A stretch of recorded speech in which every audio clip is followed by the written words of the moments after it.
Good morning. Welcome my new UPSC blog. तो सुबह start हो चुकी है, ओके। तो उसका एंजॉयमेंट करने के साथ हम अपने दिन की शुरुआत करते हैं, जो होती है अपने आप में ख़ास, ओके। तो मैं उसके साथ ही घर का सारा छोटा मोटा जो काम होता है डेली रूटीन का, वो निपटा के अपने स्टडी टेबल पर आके बैठ चुकी हूँ और मैं अपना क्लासेस लगाती हूँ। मैं उससे पहले रिवीजन कर चुकी हूँ अपने हिस्ट्री का, ओके। तो क्लासेस करती हूँ और क्लासेस से मुराद है कि आप अपना सिलेबस की जो हार्ड कॉपी होती है वो निकालवा के अपने डेस्क पे रख लें, जो बहुत इम्पॉर्टेंट होता है। आप सोते उठते फ्री टाइम खाते पीते उसको देख लिया करें, जिससे आपको रियलाइज़ होता रहेगा कि, और वो चीज़ें आपको एक बार में बैठ के याद करने की ज़रूरत नहीं पड़ेगी। आपके माइंड सेट में वो सारी चीज़ें फिट होती रहेंगी कि आपको क्या क्या पढ़ना है, ठीक है।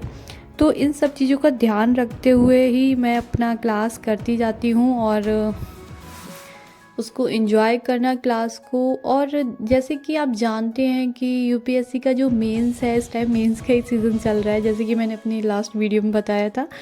तो आप उसको सबसे ज़्यादा इम्पॉर्टेंट दें, क्योंकि प्रीलिम्स भी 50 से 60% क्वेश्चन मेंस से ही कवर हो जाते हैं। हाँ, अनदर फैक्चुअल भी होता है, लेकिन जो इस टाइम प्रीलिम्स बन रहा है वो मेंस से ही रिलेटेड है।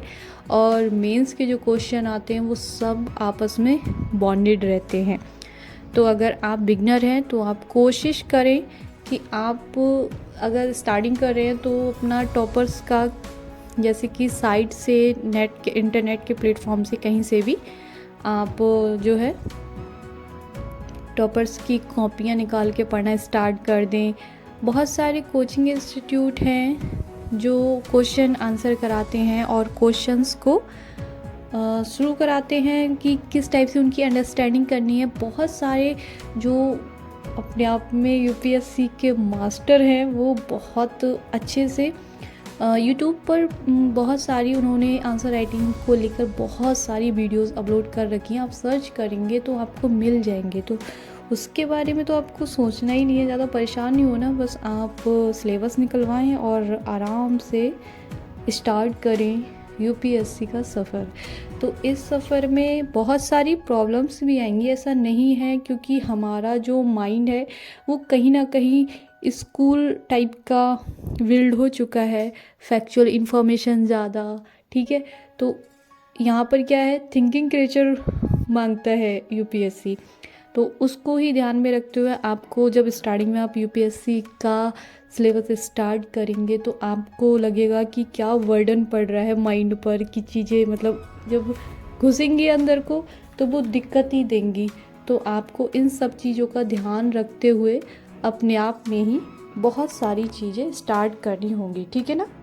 तो मेंस मेंस मेंस, ठीक है ना। तो मेंस में जो है ना, थिंकिंग क्रिएचर के साथ साथ अच्छा खासा फिज़िकल एक्सरसाइज भी मांगता है। क्यों? आपको कितना, मतलब पूरे दिन में आपको लंबा टाइम बैठना है, आंसर राइटिंग करना है, जो कि वो आपको धीरे धीरे करके आपको अपनी बैठने की स्ट्रेंथ बढ़ानी ही पड़ेगी। क्योंकि जब मेंस में बैठेंगे तो जाहिर सी बात है, एक प्रेशर होगा, आपको टाइम भी नहीं मालूम चलेगा कि किधर निकल गया। लेकिन जब वो आप हैबिट बनाएंगे तभी वो हैबिट बनेगी। तो जाहिर सी बात है कि आप जितना मेंटली स्ट्रांग मांगता है यूपीएससी में, उतना ही फिज़िकल स्ट्रांग भी मांगता है। क्योंकि आपने ज़्यादातर लोगों को देखा होगा कि टॉपर्स भी बताते हैं वो कहीं ना कहीं मेंस के टाइम में बीमार पड़ ही जाते हैं, बहुत सारी दिक्कतें आ जाती हैं।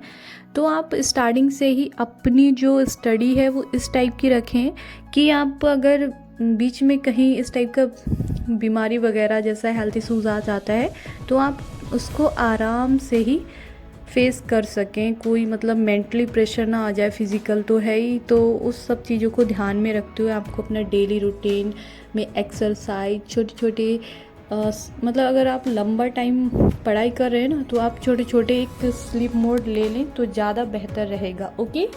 तो इन सब चीज़ों का ध्यान रखने के साथ ही आपको अपने मतलब वही कि आप अपनी प्रिपरेशन को स्मार्टली करें, छोटे छोटे इसके जो नोट्स आते हैं उनको यूज़ करें। आप जो फैक्चुअल इन्फॉर्मेशन है वो ज़्यादा लंबे टाइम आपको बार बार बुक्स ना लौटना पड़े, तो उनको कहीं ना कहीं मेंशन करने की कोशिश करें। तो ये छोटी छोटी चीज़ें होती हैं जो यूपीएससी एस्पिरेंट को एक स्मार्ट वर्क बनाने की देती हैं। बहुत सारे मैंने खुद ब्लॉग देखे हैं कि लोग किस टाइप से एक किसी भी चीज़ का एक स्टडी माइंड मैप बना लेते हैं अपने अकॉर्डिंग, जिससे उन्हें अच्छे से समझ में आए। क्योंकि उन्हें दूसरे को नहीं समझाना है, उन्हें दूसरे को जहाँ समझाना है वो जीएस मेंस का आंसर राइटिंग हो वो अच्छे से समझा लेंगे, लेकिन उसको पहले दूसरे को समझाने से पहले खुद को भी समझना होगा ना।